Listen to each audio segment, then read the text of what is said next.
Welcome back to the Steps to Soul podcast. Today, Chris and I are talking about the deal isn't done, the liabilities that follow you after the sale.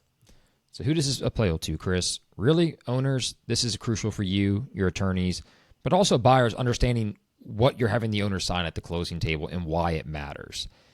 If everyone's honest, nothing to worry about. Even if you don't think you made a mistake, nothing to worry about. But then again, legal documents do have binding issues. And if you're smart out there, you need to take advantage and listen and understand. What sellers really don't realize, Chris, often is that they're still on the hook even after the sale sometimes, regardless of stock or an asset sale structure. And once you sign the papers, you may have cashed a check, you paid your fees, you're 6 months down the road, and guess what? You had to get a phone call from the attorney that, hey, something's wrong. I mean, Chris, you and I know in deal making there will be things that happen. Is that not true sometimes? No, absolutely. True all the times. And if you do your job right, the attorney does his job right on the deal, these are things, something may pop up out of your control. It would have happened anyway, though. If it's a tax issue, it was going to pop up whether you own the business or not eventually. The trouble is now you've sold the business, you don't have the cash flow to pay it, so it's coming out of the proceeds of whatever you received at closing, right? It's you were planning on those funds for retirement or the next chapter, and so that's the issue, and that's what we're going to be talking about today. That's right. We're going to cover reps and warranties, indemnification clauses, inventory disputes, non-competes, pending litigation, environmental issues, yada yada yada. All the fun parts of the deal that no one ever wants to talk about, but are often the deal killers and or the red flags that can stop someone dead in their tracks. So. Sure. Again, this is not a fear-mongering episode. This is just one to tell you you can do all the valuation correct you want. You can get the financing correct. You can do the proper marketing to find the right buyer, seller, great disclosures. Here is where the final bread and butter has to be spread correctly, or you are holding yourself to a potential issue down the road. And this is where having good representation, good advice, good insurance all can come to play. Absolutely. So let's talk about the myth, Chris, the clean exit. I hear that all the time. I had a clean exit, super easy, walked away. Yes, a lot of times that is the case on paper. But then again, if you signed a purchase agreement, whether it's a stock or an asset sale, there's going to be stuff that survives past the date of signature. Your reps and warranties, the representations you made on equipment, on the building, if you sold the real estate with it, other documentation that was added.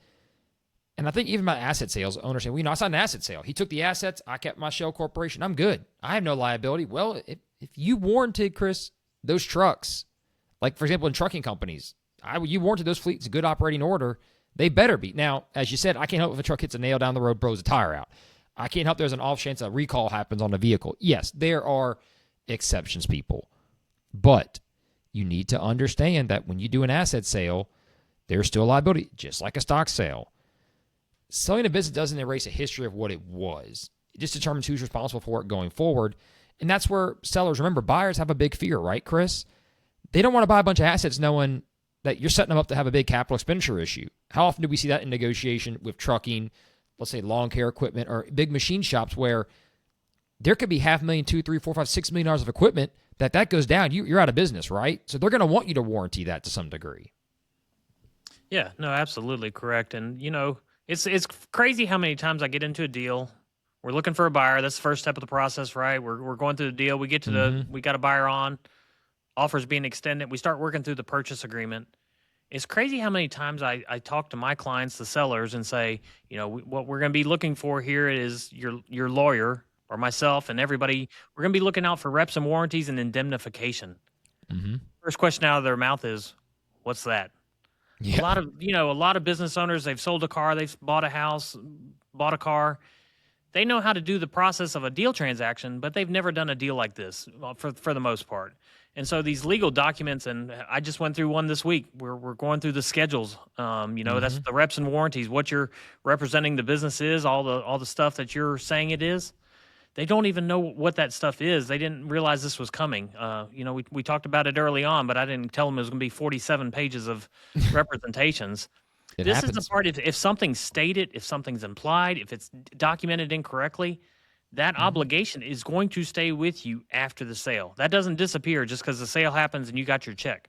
So what you do during this period of time and what you're representing the business is so important it makes the exit a little cleaner, but it's never a line in the sand. You're done with all your obligations. You're right. It's never a don't call me again. And if Right. you expect to get that kind of sale, good luck. Yeah. It's not as is type issues. Let's talk about what reps and warranties really are, Chris. We haven't really kind of hit the nail directly on the head. It's a promise that you as a seller make to a buyer that within reason this is what's going to happen, what it is. Well, for example, reps and warranties might be if I'm doing a stock sale, I have no pending litigation to my knowledge. I have no reason to believe litigation may be coming. Like as an owner, if you know that there's a product you sold say you're a pool company and you built a pool at someone's house and this guy's been complaining for months, you better speak up and say that in the reps and warranties if you're doing a stock sale, because you better not leave that hanging. And then a week after you sale, that buyer, the person you built that pool for sues the company. The buyer's coming after you because you did not make that clear. Right. Even if you are kind of unsure, have the discussion with your attorney, have the discussion with us, get that knowledge out. Don't just assume it's not a big deal. And that's where I see a lot of the mistakes are made. Well, that guy complained once years ago. Yep, I wouldn't worry about that. But then this guy was complaining 2 weeks ago, and I'm just not worried about him. Well, how mad is he? Well, he's threatening did he mention possible litigation? Did he mention going to do something about it? Then you need to let the people know. And that's part of business, Chris, as you know. If you're running a company, there's always someone who's going to be unhappy, no matter how good a job you do. But there's a difference between being unhappy and, hey, I'm threatening litigation, or you did a big job and you know something's wrong. You need to identify that. Yeah. The same goes for, are all your contracts assignable? That's where you talk to your attorney. Hey, I represent that all my contracts I have are transferable to you. Well, it's also on the buyer's part to do due diligence, correct, Chris? To go in there and review these contracts, have a legal team review these contracts. But you're also signing off on them. So if you aren't sure they can be done, guess what, Chris? You need to do two things: identify or go get them fixed, correct? Yeah. Yeah. I think what's important to understand about reps and warranties is that they're your formal version of the truth. They're Yes. what you're representing the business. You're essentially standing behind what the business is and how you're presenting it. And what catches sellers off guard, I see this time and time again, is unintentional inaccuracies. Yes. They assume they can put something on paper and it's the best they can do. That's going to create exposure later if it's not the truth. If it's not about intent on formal documents, it's about accuracy.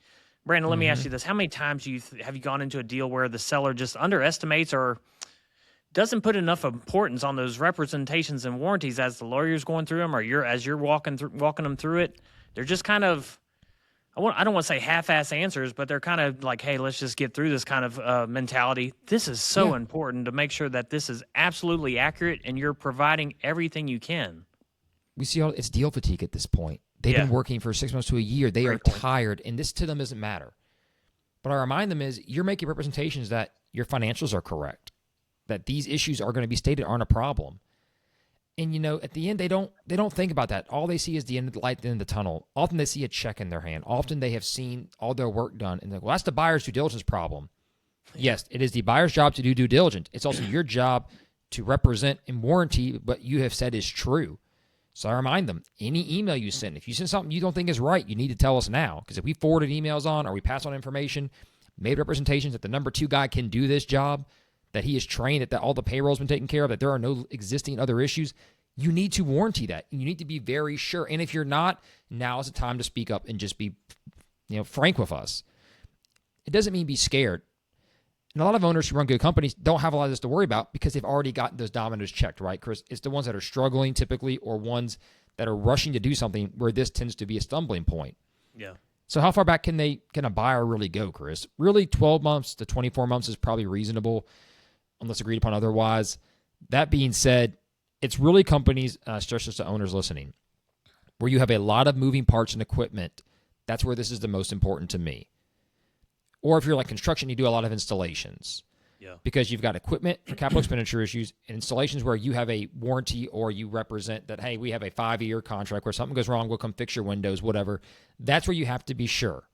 Because if you're not sure, that buyer, if something goes wrong and he finds a bunch of issues, they're going after you. Yeah. Just they are going to. And they should if you lied to them. Honest mistakes are different. And a lot of times when I've seen issues pop up on the back end, it was stuff that wasn't anyone's fault, and it ended up not being an issue. But if you deceive and you lie, this is where the buyer has recourse, and they will use it. So just be honest. Don't worry about it. No, that's I tell my clients, as they're asking me, what should we put here? Full transparency. If you put it on this document and this schedule, You've got as it long as taken you're care of. disclosing it, you have covered yourself. You can sleep well at night. Can something still happen? Possibly, but you've done all you can. You gave full information. If that machine hasn't worked in 5 years, make sure you put that on there. Like if the buyer wants you to do something about it, now's their time to say, hey, well, we need some compensation back for that piece of equipment or whatever the case may be. But if they find out after, that's their, especially if you've got holdback money or money in escrow tied up for a short amount of time, that's going to be used. Correct. And if that's a machine, like you said, that's had problems, you've got it fixed, have the receipts ready, document it, and produce it, and say, hey, look, it was fixed 4 times last year, it's had issues, here's the receipts that it shows that it's been fixed. Yeah. And what a good buyer should do is go out there and have someone test it. Make sure, or go out the night before, the day before, make sure it's working, and be there with them. That's an important part of the deal that a lot of buyers just don't want to do. And it's like, well, that's part of your diligence. All right. Like, it is what it is. And for those worried, we do have reps and warranty insurance. Not through our company, but we have somewhere where you can place it with. If you feel that unsure or just know you got a bunch of fleet trucks where it might be a problem or you can't 100% know, you can get insurance for that. No big deal. Right. It doesn't mean you're lying. It just means it's okay to have insurance, just like it's okay to have life insurance or home insurance or car insurance. That's what the point, in case it does happen. Doesn't mean you intended for it to happen, but things do happen in life. Yep, for sure. Yeah, so let's talk about indemnification. The final obligation, I guess, to the promise you as a seller make to the buyer. And the buyer's making you that he's not going to go after you for ridiculous stuff, too. It's a two-way street. Sure. The indemnification is the mechanism that kind of turns the promise into a dollar amount. Kind of monetizes what this is worth. What is, my blue sky guarantees, Chris? Yep. But then again, it also states exactly what it has to be. So that means the buyer has to go produce proof that this was breached, that this was a problem, and that this was represented incorrectly. I see a lot of this happen mostly on seller notes. How about you, Chris? Where someone says, hey, look, we have a seller finance note of X amount. A lot of times, if there was an issue with the seller represented, the cash flow was going to be, there was a cash component that didn't pop up. You go down a list of things that sellers say, or, hey, my number 2 is going to stay on, and we're going to work this out, and come to find the number 2 had plans to retire in a week anyway, that no one knew about. That's where you see the indemnification typically kick in. Or, as you said, there's escrow money put aside. Yeah. Yeah. And that's what it's used for. That's right. And a lot of times I don't see it so much on cash flow issues, but I've seen it happen on inventory issues. Seen it on jobs, jobs, something happened with jobs or equipment. They want to go back to that escrow money or seller financing, whatever the case may be. However, that money was withheld from the deal originally at the closing table. So a lot of stuff like that. An important part of indemnification is for a seller is to make sure there's a basket and cap, and that's a legal term. Is that way you're not getting pinged for every $500 or $1,000 issue that pops up. It's it's got to have a minimum threshold, and it also has to have a cap, so it can't be the entire deal and then some. I've actually had buyers come in where they want the cap to be above the purchase price of the entire business, and obviously, that's a walking red flag. Yeah, a good lawyer on your side is going to take care of that and get it back in line with where normal standards are. But yeah, you've got to know all these things. You got to have a lawyer who knows all these things so that you're protected on this language in the documents. You're right, and this is not legal advice. This is just deal structure we've seen. Full disclosure, we're not attorneys, but we've seen a lot of these different documents. You need to have a good attorney advise you on this. What we're telling you is key points to bring to your attorney to use to make sure you're covered. Every state's laws are different. Every industry has different things you need to make sure you represent. Just do your homework, people. and reminder, too, not to be a disclaimer guy here, but that's why buyers want seller notes, right, Chris? That's why buyers insist on having some form of seller note. Not to go back after you, but to have that as leverage if needed. And you as a seller, if you're signing everything off properly, that's not going to be an issue. So it's not a tool to go back at you. It's a leverage that creates trust in the deal that gets a deal done and facilitated. There's a bunch of way where, deal terms, we could talk about indemnification. There's 100 items, we're not going to go dive in too deep in all of them, but we are going to cover a couple coming up. The main one, I see that is never disclosed enough, and we hit the nail on the head, but we're going to hit it right here really hard. Pending and post-close lawsuits. This could be anything from an ongoing lawsuit to one that's about to be filed, one that you thought was formalized but wasn't. How many times, Chris, have we done a deal where the seller goes, "Oh, that thing was taken care of years ago," and we do a title search. The lawyers at the closing table, "Hey, what is so and so versus so and so from 2013? That's still going on. It was never closed out." Yeah. Oh crap! You'd be surprised. So, as a seller, before you go to market, you've had an attorney you've been working with because of these issues. Have someone run that check real quick. Make sure nothing is out there actually lingering. You'd be surprised how many times that does happen. Yeah. Or worse, let's talk about ECC filings on equipment, right, Chris? "Oh, yeah, I own that trailer outright. It's going with the sale." Well, or worse, can't find the title. Well, you said I own the trailer. I'll find out it's actually in his personal name, or it's in the owner's cousin's name, or it's his brother's. This is where that impending litigation can get you. If you know your driver got in a wreck 6 months ago, we're in Louisiana, folks. We're the lawsuit capital of the world. It feels like sometimes with the Moore's Bart, Gordon McKernan's on the road. You can see all in the ads. Disclose it. Hey, our cars had 3 wrecks. Our fleet had these wrecks happen. Yeah. Make that clear, because that could be pending litigation within another 6 months. Yeah. Exactly right. Just disclose and be completely transparent, because the chances are you had insurance. You have insurance. And so that your insurance company is going to handle that. But if you didn't disclose it on the documents, and then the buyer finds out after the sale happened, yeah, your insurance is still covering it, but they've got some leverage on you you didn't disclose that lawsuit, and if there's any issue going forward, it's going to fall back on you. I do want to say on the UCC, you got to do a UCC search. Don't wait until the last minute. Those things sometimes take a couple of weeks to resolve. If you can find the institution. We need an overhaul. Sometimes they've been bought out. Yeah, we need an overhaul in this country on what happens with UCCs, because all these banks and lenders that let you borrow money for equipment or vehicles or whatever, they don't do a good job of cleaning off the UCC, even though you've finished paying it off 10 years ago. There's still lots of them lingering out there. I represent business owners, and when the UCC search comes, they find they have 6 or 7 out there. They don't even have that equipment anymore. They have a VIN number, title. How do they track it down? They have no way to do it. And a lot of times he's been bought and sold 6 times since it was done. So there's no one in the chain of command. Right. Talk about an SBL nightmare, people listening. The SBA is going to run that check, and you will not get disbursement until that's done, period. It will not happen. It can be tough sometimes, for sure. We see that happen far too often. Same with, and I'm going to say this nicely for sellers listening. If you are paying employees cash or committing some kind of payroll gray area, this is where you're going to get pinched. Yeah. Because I have seen employees threaten new owners after coming in because no one told us the employee was being paid cash on the side for a deal. And I expect to get XYZ in cash, or I'm not doing my job. What do you mean? Hey, just don't do it. Yeah. But if you are, get ready here, because this is where a buyer will have you. So note to self, owners out there, pay everything above board or put them on 1099. W-2 1099. Just have something. Yeah. Do not pay people cash for jobs full time. Yeah. Please. That employee's got leverage on you. Don't effing do it.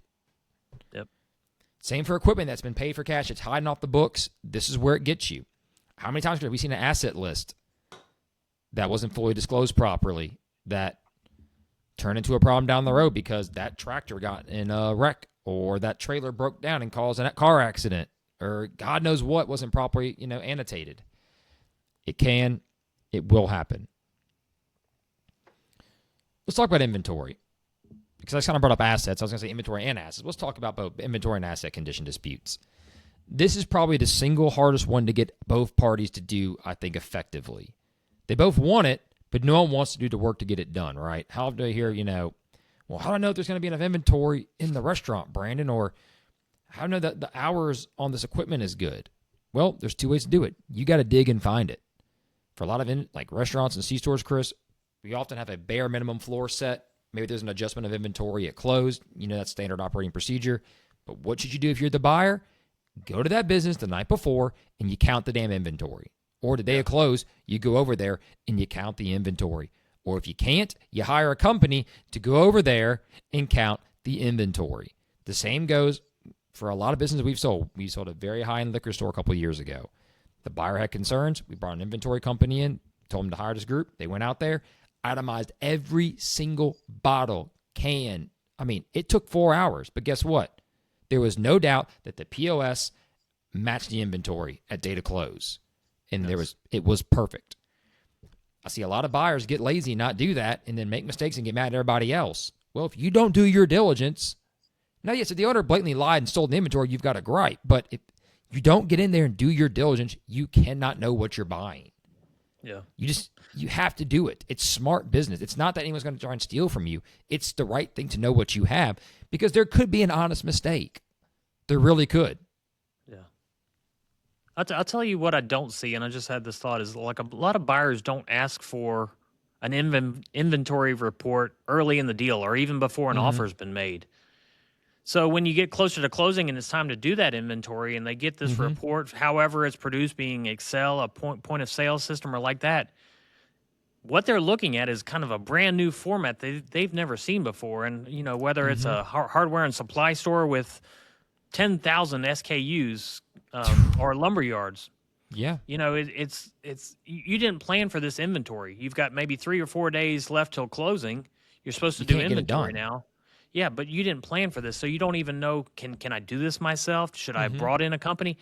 3 or 4 days, it's too late to bring in a company. That requires weeks of scheduling. Or you got to push the closing back. And you got to push the closing back if needed. But yeah, it's something that buyers probably should look to do earlier in the process, is ask for an inventory report. See what it looks like. Don't just ask for the value or what you carry, but that actual report, so you know when it's time to do the inventory again, closer to closing, you've kind of got a game plan of how I'm going to get this done and what I'm going to be looking at and how many people I need, how much time am I going to need. You know, just something to think about if you're looking at buying companies. You're not wrong. And we had a great seller that had a bunch of lawn care equipment me and you worked on. He had great hourly reports on all his equipment. And that was a very easing factor in that deal, that he could tell you, hey, that mower has X amount of hours and that weed eater has X amount of hours, and we sell it after this many hours and get a new one.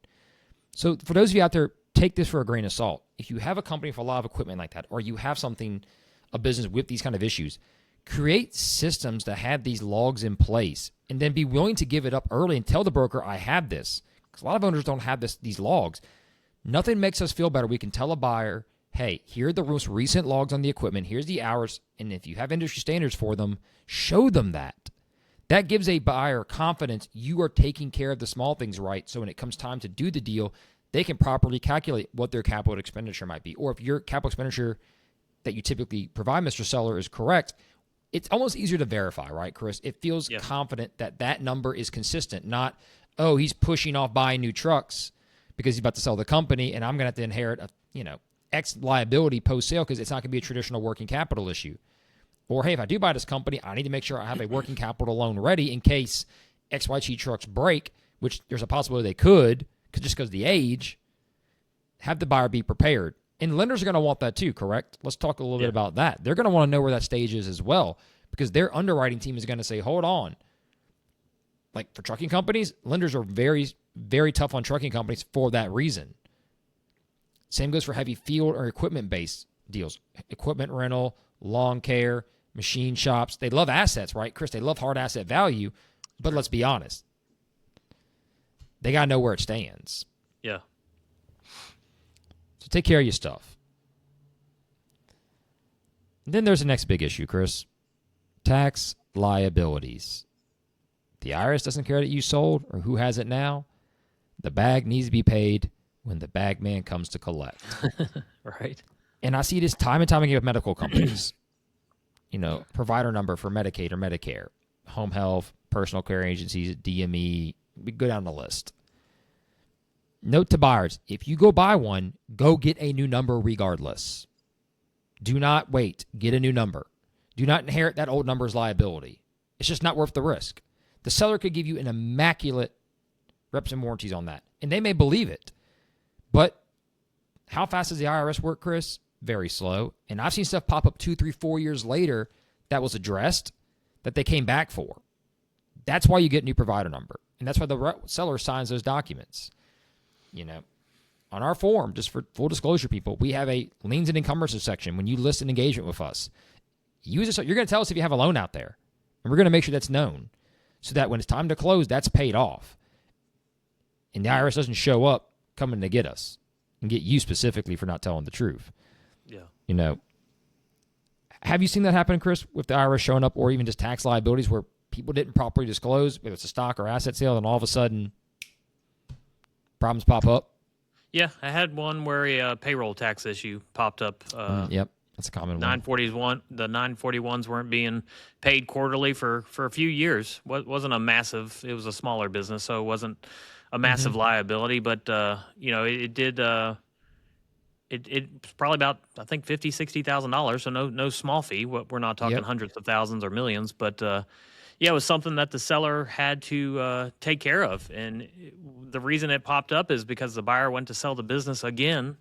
I was selling the same business for the second time, and when they went to sell it again, somehow this issue popped up, and they had to go back to the previous owner and say, "You've got to pay this," or I think there was still a holdout on that, actually, even from the first sale. Like, that's how quickly the turnaround on the business was.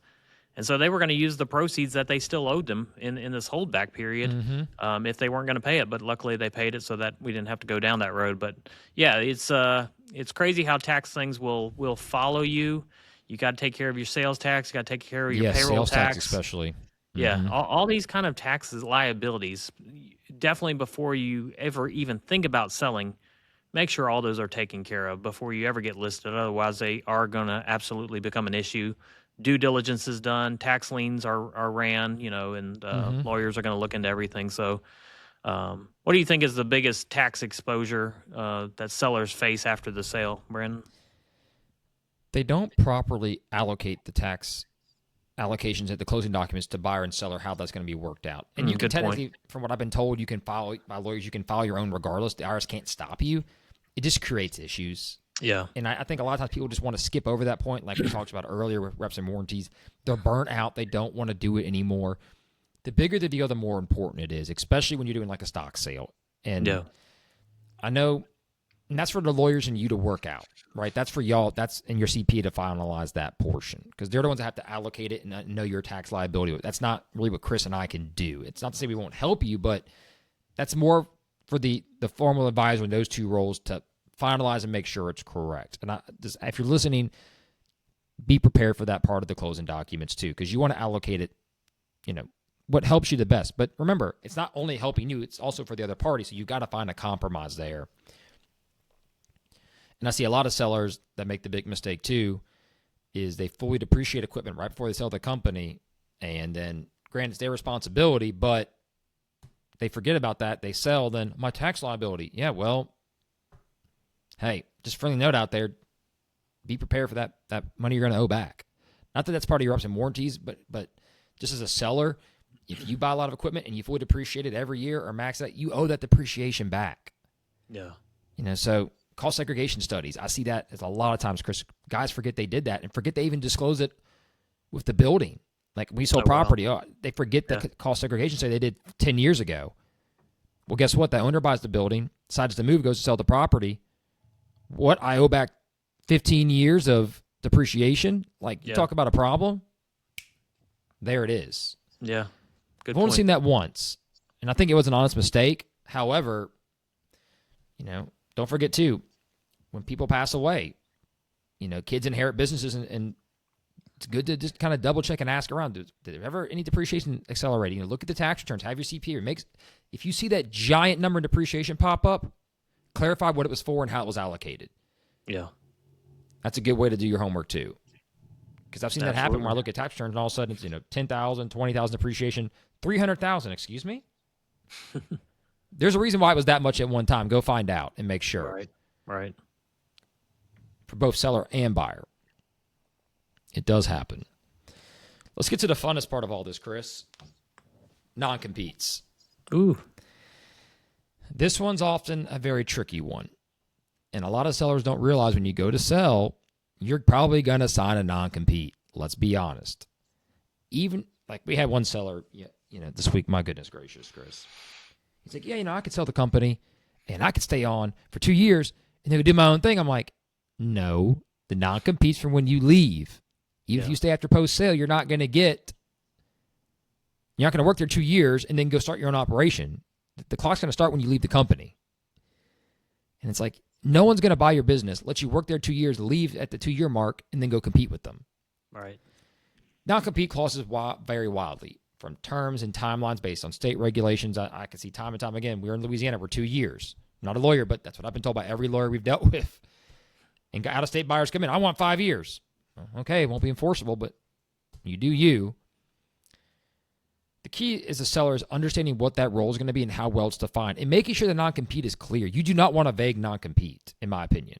Some people say, well, yeah, it's good for me. Well, in my opinion, you want it defined clear so you can go do what you want to do post-close. You do not want to be tied down by a non-compete that is open to interpretation that, quite frankly, is going to lead to trouble, right, Chris? Yeah. Especially if you're going to be involved post-sale in that company for a while, you need your role clearly defined. Whether it's an employment agreement, consultant agreement built into non-compete, you need to understand exactly what you're going to do and have it clearly written. If you're going to tell the buyer, I'm going to do this, this, and this, have it stated in the document. Don't leave it out. Because that buyer is going to hold you to your word down the road if you don't do it. Correct? I mean, we see that too often. Yeah, no, absolutely. Life changes. I had a deal, I guess a couple of years ago where he wasn't even 50 yet. He was selling his company.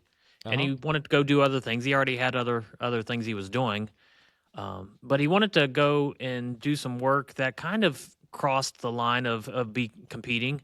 So we had to work through that. We had to literally line by line, what are you doing? How are you doing it? He had to get right of first refusal to do that type of work from the seller on every job he was going to do. It was that kind of work, kind of a construction contractor type work. Yeah. And it was usually different. It was 99% different. But that 1%, they really wanted to make sure that, hey, you're not going to go out and just cross this line right after you sell this company to me. You're not even 50 yet. Start a new company that I've got to now compete with.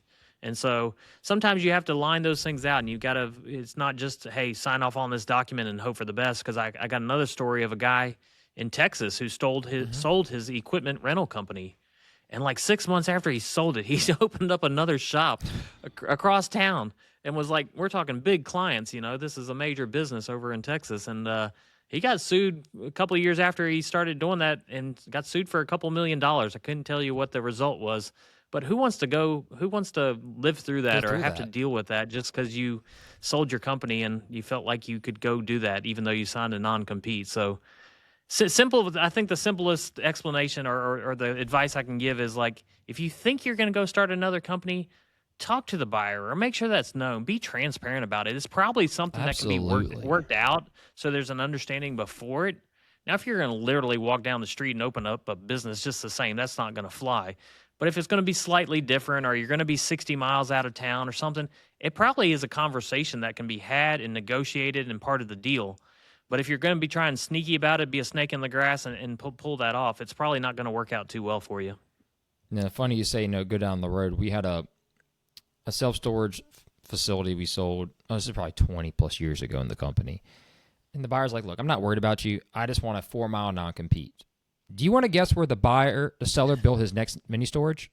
4.1 miles down the street. And the buyer didn't.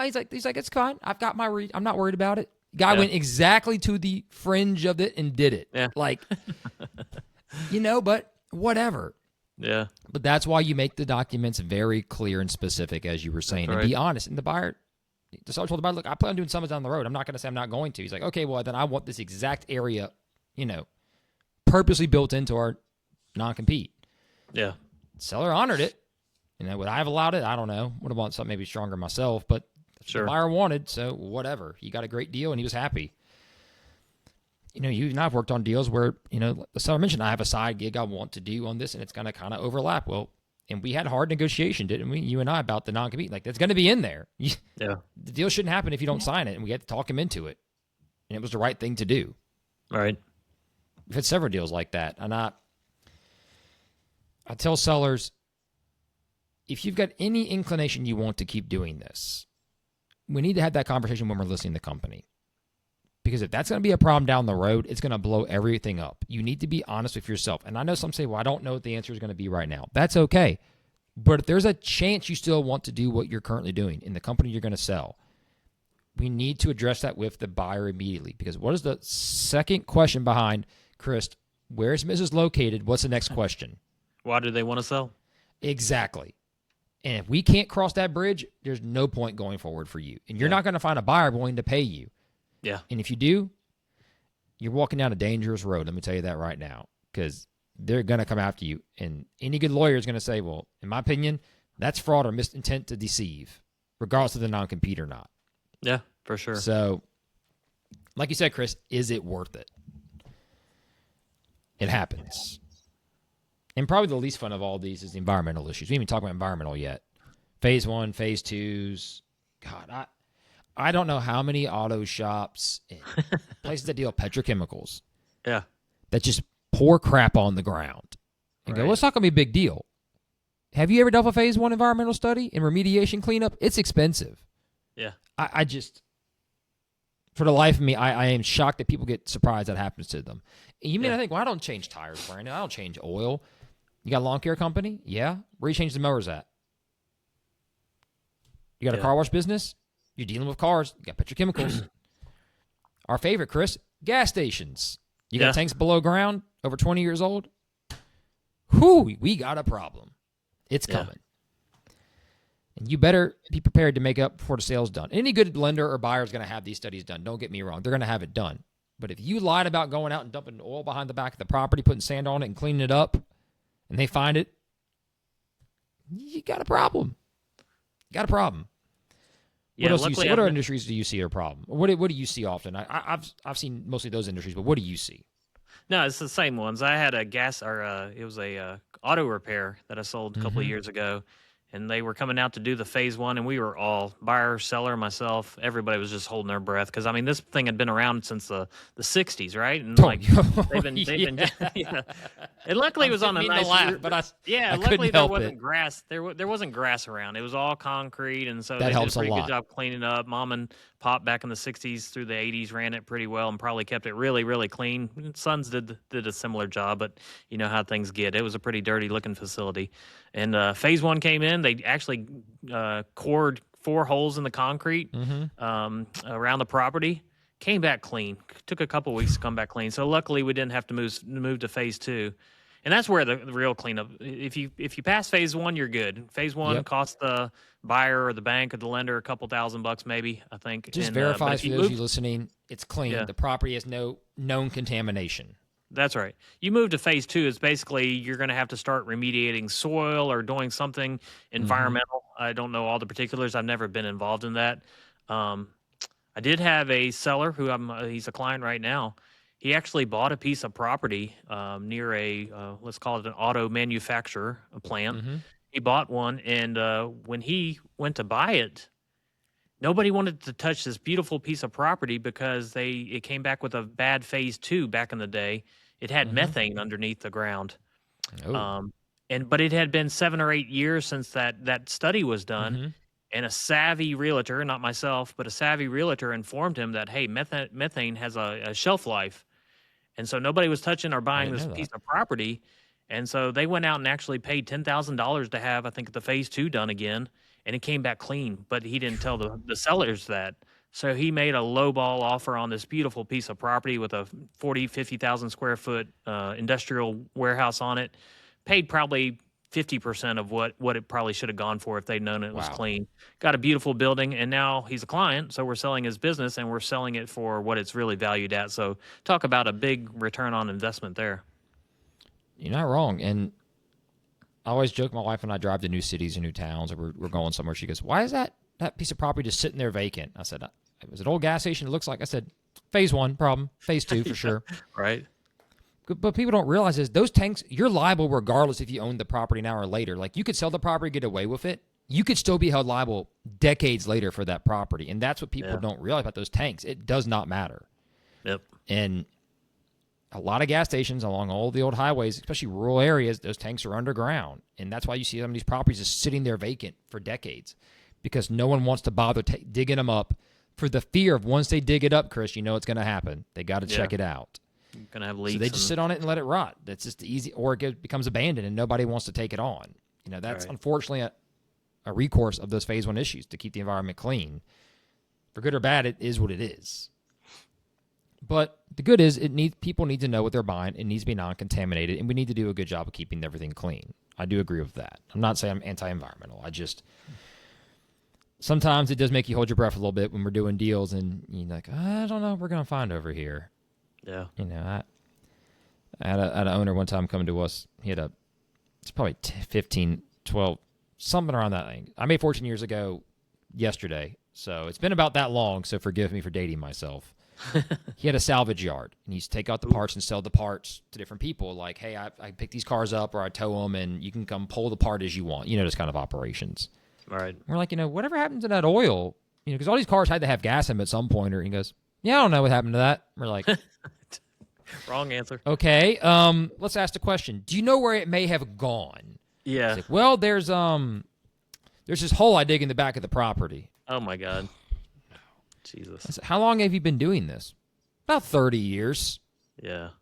Wow. And I look back there. Remember, we walk out there, and there's a stream running right behind that property, and I could just see my dad's eyes, my eyes, and another one of our brokers going, oh shit. Because you know it's been leaking into that stream, and God knows where it's going. And we look down the line at all these other commercial properties, and we're thinking to ourselves, oh no. Mm-hmm. If it's affecting them. We told the guy, so say we get across this problem, Chris, speaking of indemnities and warranties, the next part of the story. How are your books looking? I'll show you. Let's go inside the facility. Opens up the drawers, duffel bags full of cash. Golly. And we just go, I don't think we can help you. Yeah. You're not giving I don't know if we've, and my dad, to his credit, goes, sir, I don't think if we get to the closing table, you will be able to sign the documents needed to indemnify yourself for this. Yeah. The phase one's a problem. This, I don't know you can deal with. All right. Because there's nothing there in the books. The real books are in that little pad in those duffel bags. Mm. The things we see sometimes. Exactly. The things that we see sometimes. So for those of you who've been listening this whole time, you've gained a ton of knowledge. But 2, just tell the truth. Yeah. Before we shut this thing down today. You're protecting yourself by telling the truth and disclosing everything, even if you aren't sure. I'd recommend when you go to market, or before you go to market, make a list of any pending litigation you think may be coming. Because, surprise, we're going to ask that question on our engagement agreement, correct, Chris? We're going to say, do you know of anything? Because we want to know about it so we can address it before we get to the closing table. If not, make sure the lawyers know, because you're going to sign for it at this time when the deal's done. Don't leave yourself exposed 6 to 24 months later on these issues.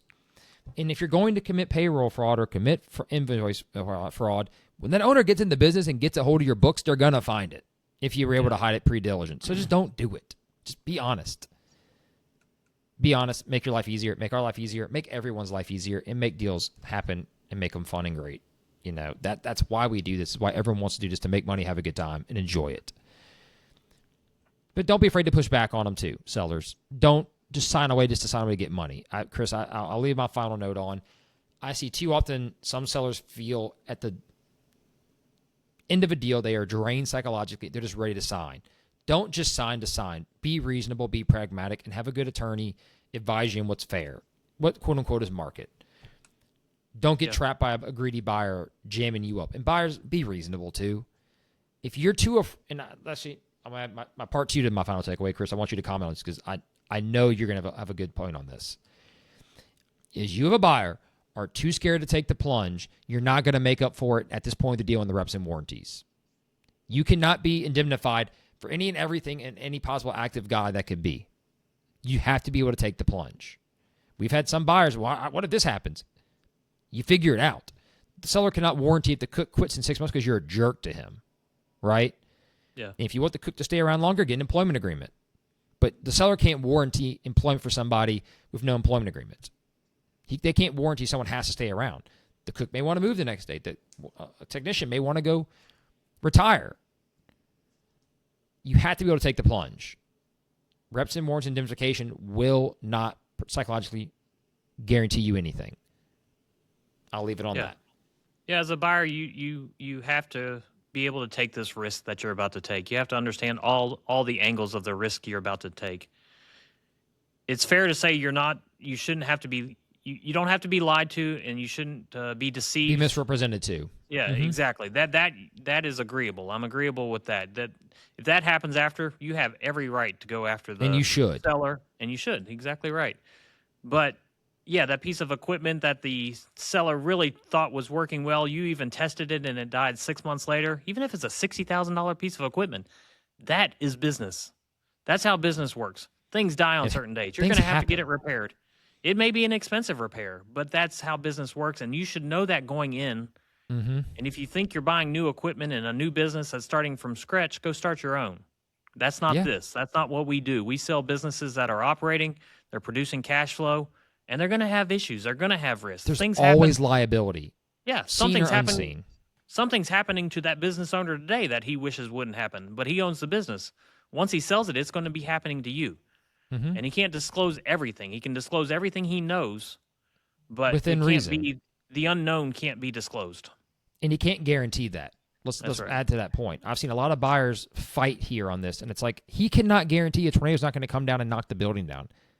He cannot guarantee that this computer that's worked great for 5 years won't short out because energy has a power surge and blows the circuit. Like, I've seen these crazy things happen. Yeah. I've been in business. I've shut to my office, and my computer got fried because of a power surge, even with a surge protector. What are you going to do, Chris? You pick up, you get moving. So the buyers out there, get the proper reps and warranties, but you've got to be willing to take the plunge too, to some degree.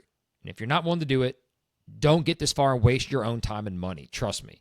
Because at this point, you've wasted a lot of money to fail now. Yeah. You will have. Just don't do it. That's simple. I think we hit the nail on the head today, Chris, as always. That's my favorite saying. I think I say that every episode because I enjoy these so much. There you go. That's good. And always, if you have questions out there for those listening, we're happy to take them, happy to answer them, happy to guide you in the right direction to the proper advisor. If it's not our skill set, we can do that. But be excited, take the plunge, and honestly, do your homework. And have fun doing it. You know, deal making's fun. It can be stressful, but the fun part is really fun. So for all those of you listening, I am Brandon Bourgeois. That is Christopher Sater. This is the Steps to Soul podcast.